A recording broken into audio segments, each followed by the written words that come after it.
വീണാജാൻ പോർച്ചുഗലിലെ ഒരു സന്തോഷ വാർത്ത നിങ്ങളോട് പങ്കുവെക്കാൻ ഒന്നാണ്. വളരെ ഹാപ്പികരമായ ഒരു ഇപ്പൊ ആത്തുവിന്റെ കൂടെ നടന്നിട്ട് ഇംഗ്ലീഷും മലയാളം ഭയങ്കരമായിട്ട് കലർന്നു തുടങ്ങി. ഒരു സംഭവ വികാസം ഉണ്ടായി. അത് വീണ പറയും. വീണയുടെ ഫസ്റ്റ് എക്സ്പീരിയൻസ്, അതിനോടുള്ള റെസ്പോൺസ്, അത് എങ്ങനെ മാനേജ് ചെയ്തു, എന്തൊക്കെ ആലോചിച്ചു, എന്തൊക്കെ അപ്പൊ പറഞ്ഞ അപ്പൊ ഹെഡിങ് കണ്ടപ്പോ തന്നെ മനസ്സിലായല്ലോ എന്താണ് സംഭവിച്ചിട്ടുണ്ടാവുന്നുള്ള കാര്യം. എന്റെ ലൈഫിൽ ആദ്യമായിട്ട് നാട്ടില് ദുബായില് ഒക്കെ ഇത്ര കാലം ജീവിച്ചിട്ടുണ്ട്. പക്ഷെ ആദ്യമായിട്ട് ഒരു എന്താ ക്രൈസിസ് എന്ന് പറഞ്ഞു കഴിഞ്ഞാൽ പല ക്രൈസിസിൽ കൂടെ കടന്നു പോയിട്ടുണ്ട്. പക്ഷെ ഇങ്ങനത്തെ ഒരു ക്രൈസിസ് എന്ന് പറഞ്ഞാൽ ലൈഫിൽ ആദ്യമായിട്ടായിരുന്നു. അതായത് കള്ളം കയറുക എന്നുള്ള സംഭവം.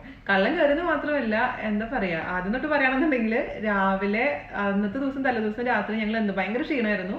നേരത്തെ കിടന്ന് ഉറങ്ങി. സാധാരണ ഒരു 12 മണി വരാതെ എനിക്ക് വീഡിയോ, ഞങ്ങൾ രണ്ടുപേരും കൂടി വീഡിയോ എഡിറ്റ് ചെയ്തിട്ടൊക്കെ കിടക്കാറ്. പക്ഷെ അന്നത്തെ ദിവസം ക്ഷീണം കാരണം വീഡിയോ ഒന്നും എഡിറ്റ് ചെയ്യാൻ നിന്നില്ല. അങ്ങനെ കിടന്നു. ഒരു 10 മണിയായപ്പം 4 പേരും കിടന്ന് ഉറങ്ങി. അല്ല, അവയെ ഉറങ്ങിയെന്ന് കരുതില്ല. അവയെ അപ്പുറത്തെ റൂമിലായിരുന്നു. ഞാനും നന്ദും ജാൻ ചേട്ടനും 10 മണിയൊക്കെ ആകുമ്പോൾ കിടന്നു. അത് കഴിഞ്ഞിട്ട് പിന്നെ ഞാൻ ഭയങ്കര എന്തൊക്കെയോ സ്വപ്നങ്ങൾ കാണുന്നുണ്ട്. അപ്പൊ എന്റെ മനസ്സിൽ ഇങ്ങനെ സ്വപ്നങ്ങൾ കാണുന്നുണ്ടെങ്കിൽ അതിൽ സൗണ്ടുകൾ പലതും കേൾക്കുന്നുണ്ട്. അപ്പൊ എന്റെ മനസ്സിലുണ്ടായിരുന്നത് സ്വപ്നത്തിലുള്ള സൗണ്ടാണ്. അല്ലെങ്കിൽ പിന്നെ ജാൻചേട്ട ഇടയ്ക്ക് 3:30 എണിക്കുന്ന ഒരാളാണ്. അല്ലെങ്കിൽ നന്ദു എണീറ്റോ അങ്ങനെയൊക്കെയുള്ള ചിന്തയിൽ ഞാനത് മൈൻഡ് ചെയ്തില്ല. പക്ഷെ മഴയുടെ സൗണ്ട് നന്നായി കേൾക്കുന്നുണ്ട്. അപ്പൊ ജാൻചേട്ടൻ പറയണ്ടായിരുന്നു പിറ്റേ ദിവസം നല്ല മഴയുണ്ട്. അപ്പൊ ശരി, നല്ല മഴ പെയ്യുന്നുണ്ടല്ലോ എന്നുള്ള ചിന്തയിൽ ഇങ്ങനെ ഉറങ്ങിക്കൊണ്ടിരിക്കുക. ഒരു 6 മണി ആയപ്പോഴേക്കും ജാൻചേട്ടൻ എനിക്ക് എന്ന് പറഞ്ഞു. അപ്പൊ ഞാൻ എന്താ വെച്ചപ്പോ ഒരു ബാഗ് എവിടെ എന്ത് ബാഗ്? അപ്പൊ തലേദിവസം രാത്രി ഞങ്ങള് നമ്മുടെ അമ്മമ്മയുടെ കടയില് ഭക്ഷണം കഴിക്കാൻ പോയിരുന്നു. അപ്പൊ ചേട്ടൻ എപ്പോഴും ബാക്ക് പാക്ക് എടുക്കാറുണ്ട്. അപ്പൊ ഞാൻ വിചാരിച്ചു ആ ബാഗ് ഇപ്പൊ അമ്മമ്മയുടെ വീട്ടില് അവിടെ കടയിൽ മറന്നതാണോ? ഞാൻ പറഞ്ഞത് അവിടെ ഉണ്ടാവും. ഇല്ലേ, നോക്ക് നീ എനിക്ക് ചേട്ടന്റെ വെപ്രാളം കണ്ടപ്പോ എനിക്ക് മനസ്സിലായി. കാരണം ചേട്ടൻ അങ്ങനെ അധികം വെപ്രാളപ്പെടുന്ന ഒരാളല്ല. അപ്പൊ ഞാൻ എണീറ്റ് വന്ന് കാര്യം ചോദിച്ചപ്പോൾ പറഞ്ഞത് എന്റെ ബാഗ് മിസ്സിംഗ് ആന്ന് പറഞ്ഞു. ബാഗ് മിസ്സിംഗ് ആന്ന് പറഞ്ഞപ്പോ ഞെട്ടിപ്പോയി. കാരണം എന്താന്ന് വെച്ചാൽ അതിൻ്റെ ഉള്ളിലായിരുന്നു നമ്മുടെ പാസ്പോർട്ട് ഉണ്ടായിരുന്നത്. പിന്നെ എന്നോട് പറഞ്ഞത് നിന്റെ മണി ബാഗിൽ പൈസ ഒന്നുമില്ല. അപ്പൊ അതില് ഞങ്ങള് ട്രാവൽ ചെയ്യുമ്പോൾ എപ്പോഴും എനിക്ക് പകുതി പൈസ, ജാൻചേട്ടൻ പകുതി പൈസ, അങ്ങനെയാണ് ഞങ്ങൾ കൊണ്ടുപോകാറുള്ളത്. അപ്പൊ മണി ബാഗിന്റെ ഉള്ളിൽ എന്റെ പൈസ ഞാൻ വെച്ചിട്ടുണ്ടായിരുന്നു. അത് ഞാൻ കിടക്കണേന്റെ തൊട്ടപ്പുറത്താണ് വെച്ചിട്ടുണ്ടായിരുന്നത്. ആ മണി ബാഗ് എടുത്തിട്ട് അവര് ഹാളിൽ കൊണ്ടുവച്ചിട്ടുണ്ട്. അതിലൊന്നുമില്ല, അത് കാലിയാണ്. അപ്പൊ 1200 യൂറോ 1200 യൂറോ എന്ന് പറഞ്ഞാൽ എത്ര ചേട്ടാ?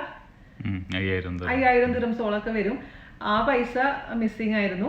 അപ്പോ പൈസ പോയി, അത് വലിയ കാര്യം തന്നെയാണ്. എന്നാൽ പോലും നമ്മൾ ആകെ പാനിക്കായി പോയത് പാസ്പോർട്ടുള്ള ബാഗ് മിസ്സിംഗ് ആണെന്നുള്ളതാണ്. അപ്പോൾ എന്താ ചെയ്യുക? കാരണം ഇന്നത്തെ ദിവസം, അതായത് പിറ്റേ ദിവസമാണ് ഫ്ലൈറ്റ്. ട്രാവൽ ചെയ്യുന്ന ദിവസം വരെയുള്ള വിസ. അത് കഴിഞ്ഞ് വിസ എക്സ്പയർ ആവുകയാണ്. അപ്പോൾ എല്ലാം കൂടെ ആലോചിച്ചിട്ട് ദൈവമേ എന്താ ചെയ്യണ്ടേ? കൈ ഓടുന്നില്ല, കാല് ഓടുന്നില്ല എന്നൊരു അവസ്ഥ. അപ്പോഴേക്കും ചെറിയ മോനെ എനിക്ക് വന്നു. അവനാകെ എക്സൈറ്റഡ് ആയിരുന്നു. അപ്പോൾ അയ്യോ കള്ളം വന്നു. അതെ, കുട്ടികൾക്ക് അതിൻ്റെ ഉള്ള ഒരു സീരിയസ്നെസ് ഇല്ല എന്നാൽ പോലും. പക്ഷെ ആ സമയത്ത് ഞാൻ പിന്നെ കുറച്ച് കഴിഞ്ഞപ്പോൾ റിയലൈസ് ചെയ്ത് എന്റെ ബാഗ് മിസ്സിംഗ് ആണെന്നുള്ള കാര്യം. എന്റെ ബാക്ക് പാക്ക്. അപ്പൊ അതിൽ സത്യം പറയുകയാണെന്നുണ്ടെങ്കിൽ ചേട്ടന്റെ ബാഗില് 4 പാസ്പോർട്ട്, അതുപോലെ തന്നെ ബാക്കിയുള്ള എന്തായിരുന്നു സംഭവങ്ങള്, കുറെ ചാർജേഴ്സ് ഉണ്ടായിരുന്നു. പിന്നെ നമ്മുടെ മൈക്ക്, ഒരു സ്പെയർ കണ്ണട. അത് സ്പെയർ കണ്ണട ചേട്ടൻ എപ്പോഴും കൊണ്ടുവരണം. അത് 1200 ദിവസത്തിന്റെ കണ്ണട നമ്മൾ വരുന്നതിന്റെ തലേദിവസം വാങ്ങിച്ചതാണ്. അപ്പൊ പോട്ടെ, അതൊക്കെ എന്നാലും. പക്ഷെ പാസ്പോർട്ട് ആയിരുന്നു നമ്മളുടെ ഏറ്റവും വലിയൊരു വിഷയം എന്ന് പറഞ്ഞത്. 10,000 ദിറംസോളം വരുന്ന സംഭവങ്ങൾ മിസ്സിംഗ് ആയതിന്റെ പൈസ അടക്കം. പക്ഷെ പാസ്പോർട്ട് ഇല്ലെങ്കിൽ പിന്നെ എങ്ങനെ നമ്മൾ പോവാന്നുള്ള ചിന്തയിൽ അങ്ങനെ എന്താ പറയാ, ഒരു വല്ലാത്തൊരവസ്ഥ പറഞ്ഞറിയാൻ പറ്റില്ല എനിക്ക്. ഇപ്പൊ നമ്മൾ ചിരിക്കുന്നുണ്ട്, അപ്പൊ ചിരിക്കാൻ പറ്റാത്തൊരവസ്ഥയായിരുന്നു. ജാൻചേട്ടന്റെ കൂടെ ഇത്ര കാലം താമസിച്ചുകൊണ്ടായിരിക്കണം സാധാരണ ഞാൻ പാനിക് ആവുന്ന പോലെ പാനിക് ആയിരുന്നില്ല. അല്ലെങ്കിൽ ഇപ്പൊ എന്റെ വീട്ടിലോ അല്ലെങ്കിൽ എന്റെ അച്ഛനും അമ്മയുടെ കൂടിയാണെങ്കിൽ ഞാൻ അവിടെ കരഞ്ഞ് വിളിച്ച് പ്രശ്നം ഉണ്ടാക്കിയാനായിരുന്നു. പക്ഷെ ജാൻചേട്ടൻ ഭയങ്കര കൂളായിരുന്നു. ചേട്ടൻ പോയത് പോയി. പക്ഷെ നമ്മൾ ഹെൽത്തി ആയിട്ട് ഇരിക്കുന്നുണ്ടായിരുന്നു, നമുക്കൊന്നും പറ്റിയിട്ടില്ല. അത് ഒരു വലിയൊരു കാര്യമാണ്. കാരണം രാത്രിയാണ് സംഭവിച്ചത്. രാത്രി വെളുപ്പിനത് അറിയില്ല സംഭവം. അപ്പൊ നമ്മൾ ഉറങ്ങുന്ന സമയത്താണ് അവർ നമ്മളെ റൂമിൽ വന്നിരിക്കുന്നതും എടുത്തിട്ട് പോയിട്ടുള്ളത്. അപ്പോൾ നമ്മൾ അവരെ കാണുമായിരുന്നെങ്കിൽ, അതായത് ഇവര് മോഷ്ടാക്കൾ വന്ന സമയത്ത് നമ്മൾ എനിക്കോ അവർ സൗണ്ട് കേട്ടിട്ട് നമ്മളത് സ്ക്രീം ചെയ്യുകയാണെങ്കിൽ ചിലപ്പോൾ മേ ബി എന്തെങ്കിലും സംഭവിക്കാം. അവർ നമ്മളെ തലക്കിട്ടടിക്കുകയോ ഉപദ്രവിക്കാനുള്ള ചാൻസ് ഉണ്ടാവുമായിരുന്നു. അപ്പൊ അങ്ങനെയൊന്നും ദൈവം സഹായിച്ചിട്ട് അങ്ങനെ പ്രശ്നങ്ങളൊന്നും ഉണ്ടായില്ല, നമ്മൾ അറിഞ്ഞില്ല. അപ്പോ തമാശ എന്താന്ന് വെച്ച് കഴിഞ്ഞാൽ ചേട്ടൻ ഗോപ്രോ അവിടെ ചാർജിലിട്ടിട്ടുണ്ടായിരുന്നു. 2 മൊബൈൽ ഫോൺ, iPhone 2 ചാർജിലിട്ടിട്ടുണ്ടായിരുന്നു. അതൊന്നും അവരെടുത്തിട്ടില്ല. ഈ പൈസയുടെ ബാഗും 2 ബാക്ക് പാക്കും ആണ് എടുത്തിട്ട് പോയിട്ടുണ്ടായിരുന്നത്. അപ്പൊ ഇങ്ങനെയൊക്കെ സംഭവിച്ചു. അവനെ വിളിച്ചു. അവയാകെ ടെൻസ്ഡ് ആയി പോയി. കാരണം ഈ പറഞ്ഞ പോലെ നമുക്ക് പെട്ടെന്ന് കേൾക്കുമ്പോൾ ഡൈജസ്റ്റ് ചെയ്യാൻ പറ്റില്ല. എങ്ങനെ ട്രാവൽ ചെയ്യും, ഇനി എന്തായിരിക്കും നമ്മുടെ സ്ഥിതി, എവിടെ പോകും, പോലീസ് സ്റ്റേഷനിൽ പോകും, അങ്ങനെ എല്ലാം കൂടി ഒരു വല്ലാത്തൊരു അവസ്ഥ. അത് കഴിഞ്ഞ് പിന്നെ ചേട്ടൻ പറഞ്ഞു, നിങ്ങൾ ഇവിടെ ഇരുന്നോ, ഞാൻ പോയിട്ട് വരാം. ചേട്ടൻ അപ്പം തന്നെ രാവിലെ തന്നെ 6:30 ആകുമ്പോഴേക്കും ഊബർ വിളിച്ചിട്ട് പോലീസ് സ്റ്റേഷനിൽ പോയി. പിന്നെ ബാക്കിയുള്ള കഥ ചേട്ടൻ പറയും. ചേട്ടൻ പറഞ്ഞു ചേട്ടന്റെ എങ്ങനെ അനുഭവം. അപ്പോൾ പാനിക്കായിട്ട് പ്രത്യേകിച്ച് ഉപയോഗമൊന്നും ഇല്ലാത്തതുകൊണ്ട് നമുക്ക് ഒരു ദിവസം 1.5 ദിവസം സമയമുണ്ട് പിറ്റേ ദിവസത്തെ ഫ്ലൈറ്റിന് മുമ്പ്. അപ്പോൾ അതിനുള്ള ആ സമയം മാക്സിമം യൂട്ടിലൈസ് ചെയ്യാന്നുള്ളതാണ്. അപ്പോൾ 6:30 സമയത്ത് ആരും മിനിറ്റ് ഉണ്ടാവില്ല. ആകെ ചെയ്യാവുന്നത് പോലീസ് മാത്രം, എമർജൻസി പോലീസ്. അപ്പോൾ ഞാൻ നേരെ പോയത് ടൂറിസ്റ്റ് പോലീസ് സ്റ്റേഷനിലാണ്. 24/7 അവർ എഴുതിയിട്ടുണ്ടായിരുന്നു. ആ നമ്പറിൽ വിളിച്ചു നോക്കിയപ്പോൾ അവർ പറഞ്ഞു 9 മണിക്ക് വരാൻ പറ്റുള്ളൂ, ഇത് എമർജൻസി ഒന്നല്ല എന്ന് അവർ പറഞ്ഞു. അപ്പോൾ ഒരു ടൂറിസ്റ്റിനെ സംബന്ധിച്ച് പാസ്പോർട്ട് പോകുന്നത് എമർജൻസി അല്ലെങ്കിൽ പിന്നെ എന്താണ് എമർജൻസി എന്ന് എനിക്ക് അറിയില്ല. ദെൻ ഞാൻ അവിടുന്ന് അത്ര സന്തോഷത്തോടെ അല്ലാതെ തിരിച്ചു പോകുന്ന വഴിക്ക് തിരിച്ച് വീട്ടിലെത്താറായപ്പോൾ അവിടെ ഒരു പോലീസ് കാർ ലൈറ്റ് ഇട്ടിട്ട് മുകളിൽ ലൈറ്റ് ഇട്ടിട്ട് പാർക്ക് ചെയ്തേക്കുന്നുണ്ട്. അപ്പോൾ ഞാൻ ഉബറാനോട് പറഞ്ഞു എന്നെ ഇവിടെ വിട്ടാൽ മതി, ഞാൻ കാറിൽ ഇറങ്ങിയിട്ടുണ്ടെന്ന് പറഞ്ഞു. അപ്പോൾ അദ്ദേഹം പറഞ്ഞു പോലീസ് സ്റ്റേഷൻ തൊട്ടാണ്, ഇതാണ് പോലീസ് സ്റ്റേഷൻ എന്ന് പറഞ്ഞു. അയാൾ എന്നെ അവിടെ ആക്കി വിട്ടു. ഞാൻ നേരെ പോലീസ് സ്റ്റേഷനിൽ കയറി അവരോട് പറഞ്ഞു ഇങ്ങനെ ഒരു റോബറി ഉണ്ടായിട്ടുണ്ട്, somebody broke in our apartment, took our passports. അപ്പോൾ അവർ ആദ്യം പുറത്ത് വന്ന് വിവരങ്ങളൊക്കെ ചോദിച്ചു, എത്ര പാസ്പോർട്ട് ഉണ്ടായിരുന്നു, എത്ര പൈസ ഉണ്ടായിരുന്നു, ഇതുകളൊക്കെ ചോദിച്ച് ദേ കെയിം വിത്ത് മീ. ഞാൻ എൻ്റെ കൂടെ അപ്പാർട്ട്മെന്റിലേക്ക് വന്ന് ഈ ബ്രേക്ക് ഓപ്പൺ ചെയ്തിരിക്കുന്ന ഇതൊക്കെ ഡോറൊക്കെ പരിശോധിച്ചു. അവർ ആരെയോ വിളിച്ച് സംസാരിക്കുന്നുണ്ടായിരുന്നു അവരുടെ ഭാഷയിൽ. അവർ ചോദിച്ചു ഇങ്ങനെ നിനക്ക് വിസ ഉണ്ടോ, ഇത് ഞാൻ പറഞ്ഞു നാളെ എക്സ്പയർ ആണ്, I need to travel tomorrow. അപ്പോൾ അവർ പറഞ്ഞു ഞങ്ങൾ തന്നെ ഈ ടൂറിസ്റ്റ് പോലീസ് സ്റ്റേഷനിൽ കൊണ്ടുപോകും, അവിടെ കംപ്ലൈൻറ്റ് രജിസ്റ്റർ ചെയ്തിട്ട് നിന്റെ ഡീറ്റെയിൽസ് എടുത്തിട്ട് then you need to contact the embassy for getting a duplicate passport and things like that. അപ്പോൾ അതാണ് പ്രോസസ്സ്. ഇതുപോലെ ആദ്യം ചെയ്യേണ്ടത് പോലീസിനെ ഇൻഫോം ചെയ്ത് അവർ വന്ന് ആ ഇൻവെസ്റ്റിഗേഷൻ ചെയ്ത് ആ റിപ്പോർട്ട് നമുക്ക് കിട്ടണം. ആ പോലീസ് റിപ്പോർട്ട് ഉണ്ടെങ്കിൽ നമുക്ക് വേറെ എന്തും പ്രോസസ്സ് ചെയ്യാൻ പറ്റുള്ളൂ. അപ്പോൾ രാവിലെ 9 മണിക്ക് മറ്റു ഓഫീസുകൾ ഓപ്പൺ അപ്പ് ചെയ്യുന്നതിന് മുമ്പ് ഇത് ചെയ്യാൻ സാധിക്കുക എന്ന് പറഞ്ഞാൽ അതൊരു വലിയ കാര്യമാണ്.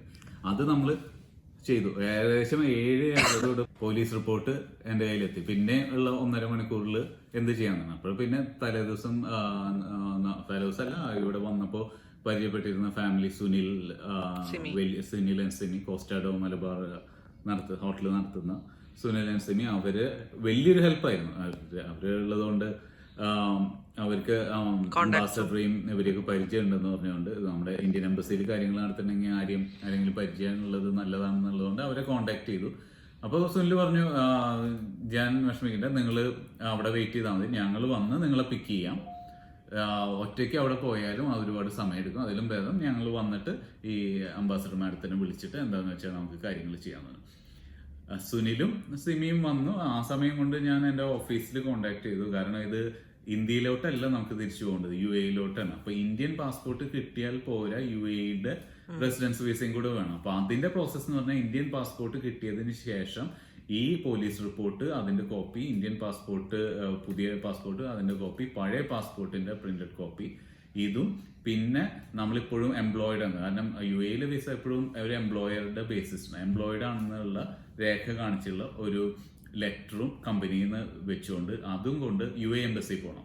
അപ്പോൾ ഇന്ത്യൻ പാസ്പോർട്ട് കിട്ടിയതിന് ശേഷം ബാക്കി പ്രോസസ് ഉള്ളു. അപ്പോൾ first step police, second step Indian passport, then UAE എംബസിയിൽ പോകണം. അപ്പോൾ അതിനു വേണ്ട ലെറ്ററും ഇതൊക്കെ എൻ്റെ കൊളീഗ്സിനെ കോണ്ടാക്ട് ചെയ്ത് അവരും പെട്ടെന്ന് ഹെൽപ്പ് ചെയ്തു. ഈ രാവിലെ 8:30 മുമ്പ് ഈ ഡോക്യുമെന്റ്സ് എല്ലാം നമ്മുടെ കയ്യിൽ എത്തി. പിന്നെ ഭാഗ്യത്തിന് ഞാൻ ട്രാവൽ ചെയ്യുമ്പോൾ എപ്പോഴും ചെയ്യാറുള്ളതെന്ന് പറഞ്ഞാൽ ഐഫോണും ഇതും ആയതുകൊണ്ട് iCloud എന്ന് പറഞ്ഞാൽ സ്റ്റോറേജ് സ്പേസ്, അതിപ്പോൾ ഫോൺ പോയാലും എവിടെ നിന്ന് വേണമെങ്കിൽ നമുക്ക് നമ്മുടെ പാസ്വേഡ് വെച്ച് ആക്സസ് ചെയ്യാം. എല്ലാവരുടെയും പാസ്പോർട്ട് കോപ്പി അപ്ലോഡ് ചെയ്തിട്ടുണ്ട്, ലേറ്റസ്റ്റ് പാസ്പോർട്ട് കോപ്പി, ലേറ്റസ്റ്റ് വിസയും.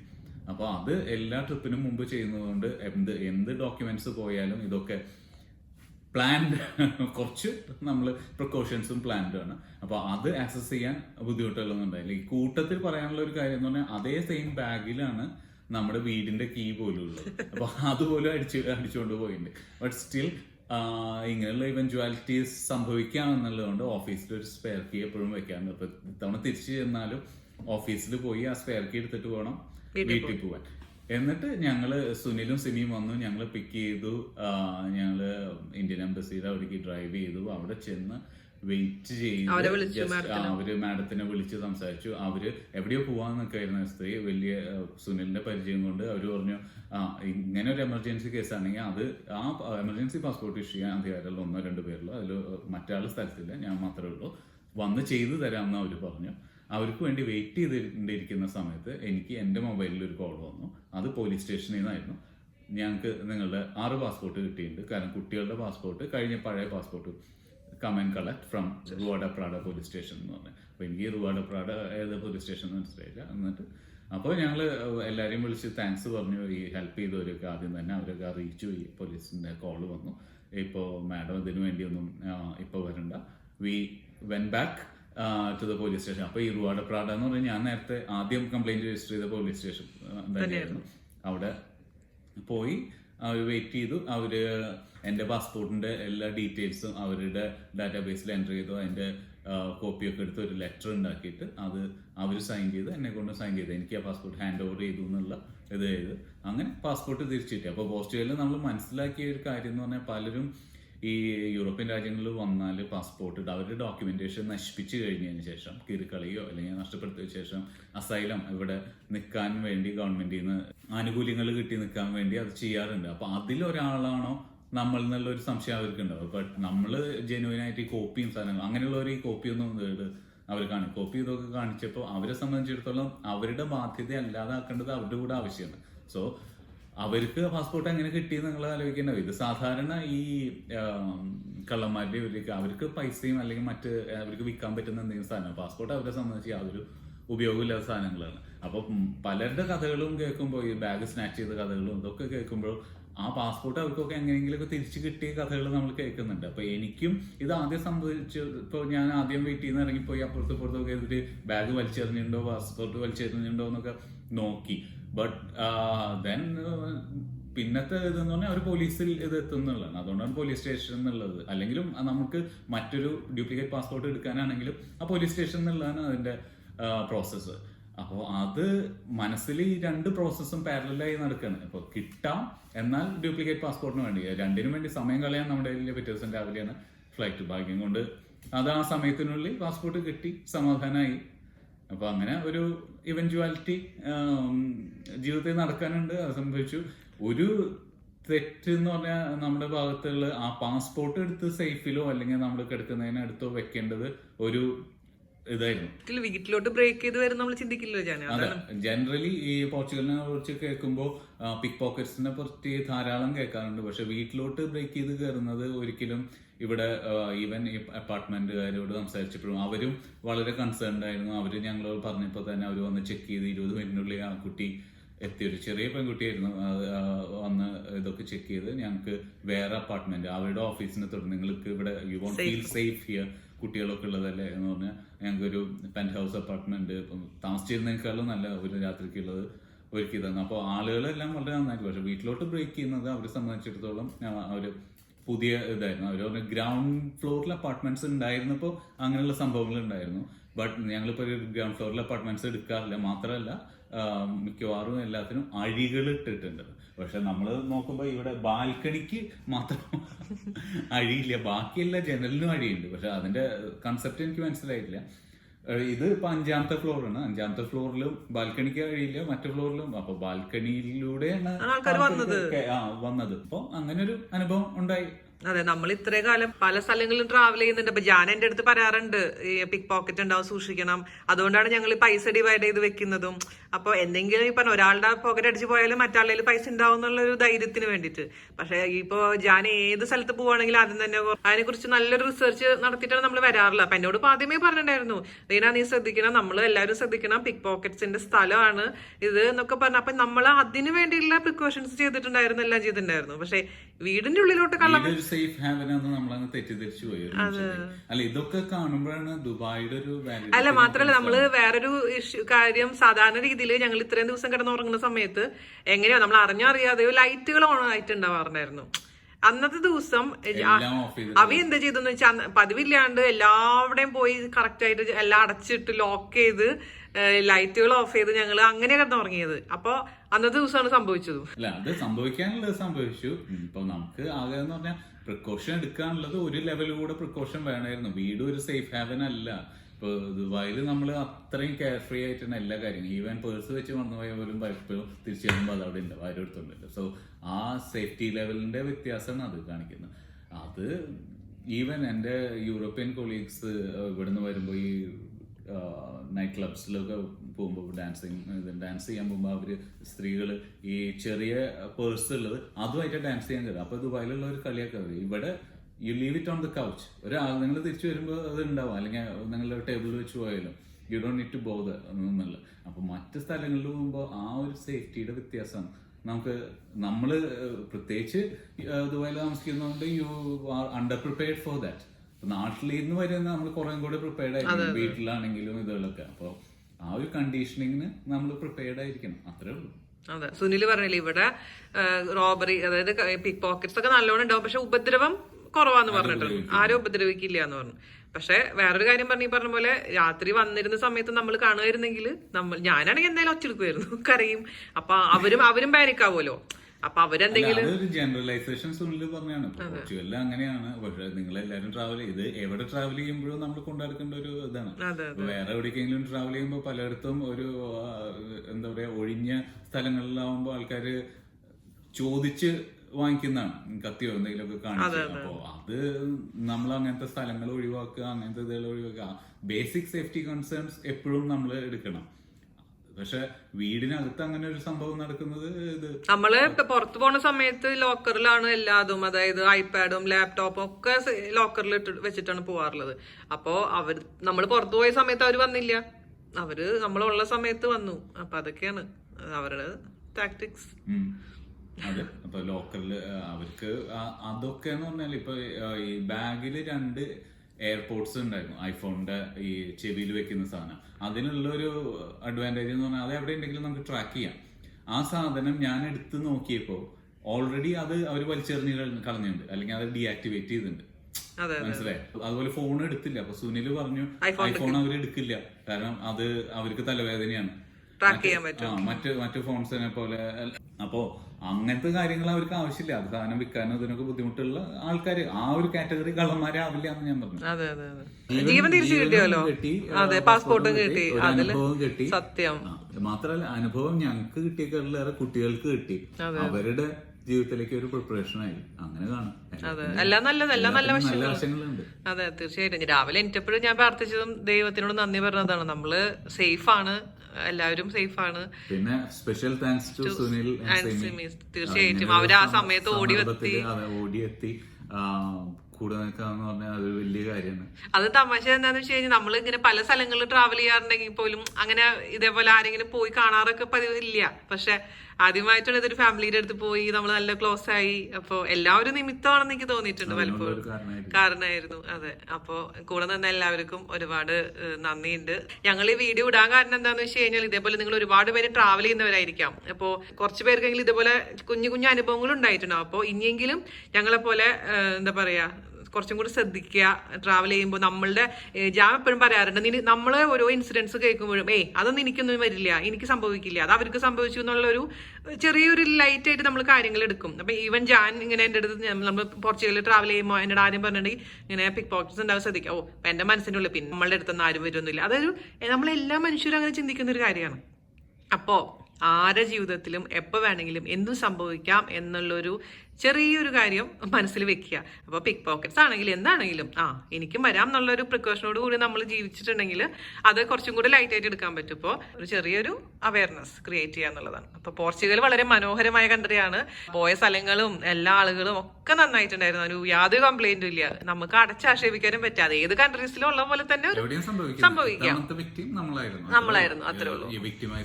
ഒരുപാട് പേര് വന്നു. അതെ, അപ്പൊ ഞാനും പോലീസ് സ്റ്റേഷനിൽ പോയ സമയത്ത് നെറ്റിൽ നോക്കുക ചോദിക്കുമായിരുന്നു അപ്പോ ഓരോരുത്തരുടെ അനുഭവങ്ങളെല്ലാം എഴുതിയിട്ടുണ്ട്. അപ്പൊ ഒരാൾ എഴുതിയിട്ടുണ്ടായിരുന്നത് എന്താണെന്ന് വെച്ച് കഴിഞ്ഞാല് ടൂറിസ്റ്റുകളെ പോലെയാണ് എത്ര ഇവര് വരിക. അതായത് നമുക്ക് ഒട്ടും സംശയം ഉണ്ടാവില്ല. ഒരു മാപ്പും പിടിച്ചിട്ട് അവര് ആസ് ഇഫ് നമ്മളെ പോലെ ഒരു ടൂറിസ്റ്റ് എന്നുള്ള രീതിയിൽ നടക്കും. നമ്മുടെ അടുത്ത് കൂടെ ഒക്കെ നടന്നിട്ട് പെട്ടെന്ന് ആയിരിക്കും പിക് പോക്കറ്റ് സംഭവിക്കുക. നമ്മൾ അറിയും കൂടിയില്ല. പിന്നെ ഒരു 10 മിനിറ്റ് കഴിഞ്ഞിട്ട് റിയലൈസ് ചെയ്യുക നമ്മള് പേഴ്സ് പോയി എന്നുള്ള കാര്യം. അതിലായി എഴുതിയിരിക്കുന്ന ഒരാളുടെ ഇതേപോലെ തന്നെ പൗച്ച്, വലിയൊരു പൗച്ചായിരുന്നു. അതിൻ്റെ ഉള്ളിൽ പാസ്പോർട്ടും ഉണ്ടായിരുന്നു, പൈസയും കാര്യങ്ങളും ക്രെഡിറ്റ് കാർഡൊക്കെ ഉണ്ടായിരുന്നു. എന്നിട്ട് ഇയാളാകെ പാനിക്കായി, കരച്ചിലും പിരിച്ചിലും, അതായത് പെട്ടെന്നുള്ളൊരിതല്ലേ. അപ്പോൾ പോലീസ് സ്റ്റേഷനിൽ പോകാൻ വേണ്ടി കഴിഞ്ഞിട്ട് അവർ അപ്പാർട്ട്മെന്റിൽ നിന്ന് ഇറങ്ങാൻ നിൽക്കുന്ന സമയത്ത് ഒരു ലേഡി വന്നു.